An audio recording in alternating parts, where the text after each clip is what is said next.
Willie Mouse goes on a journey to find the moon. Willie Mouse had often heard his ma and pa say that the moon was made of green cheese. And one evening he thought he would see if he could find it. He packed up a piece of cheese and a crust of bread, and taking his lantern set out on his travels. He had not gone far when he met his friend Mr. Woodmouse, who asked him where he was going. "Oh," said Willie, "I'm going to find the moon. It's made of green cheese, you know." "I don't believe it's made of green cheese at all," said Mr. Woodmouse. But Willie wouldn't listen to him and went on his way. Coming round by Clover Green, whom should he meet but Miss Jenny Wren, looking very gay in her yellow bonnet. "Where are you off to?" she asked. "I'm on my way to find the moon." "The moon!" cried Miss Wren. "You'll never reach it." "I flew ever so high one evening, and I didn't seem to get any nearer." "Well," said Willie, "why should it be made of green cheese if you can't reach it?" And on he went. Presently he came up to a wood, and looking up he saw Mr. Squirrel jumping from branch to branch. "Good afternoon," he said. "You do seem high up. Surely you can tell me the way to the moon. It's made of green cheese, you know." "I don't think it's made of green cheese. Why shouldn't it be made of nuts?" "How ignorant everybody is," said Willie Mouse to himself. So on he went once more until he came to a little hole in the ground, and being very curious he peeped inside.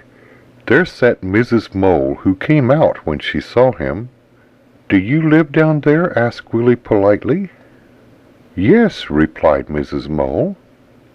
"Then I'm afraid you can't tell me how to get to the moon. It's made of green cheese, you know. Ma says so." "Nonsense, my child. Don't waste your time looking for the moon. Keep your eyes open for worms." Willie said goodbye to Mrs. Mole.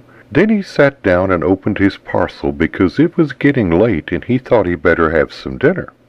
"I may not reach the moon yet a while," he thought, "so I had better save a little piece of cheese for supper." After dinner he fell asleep, and on waking he found it was quite dark. He looked up, and there was the moon right high up in the sky. "Oh, Mr. Moon," he cried, "you do seem a long way away. I think it would be much easier for you to come down here than for me to get up there." But Mr. Moon stayed where he was.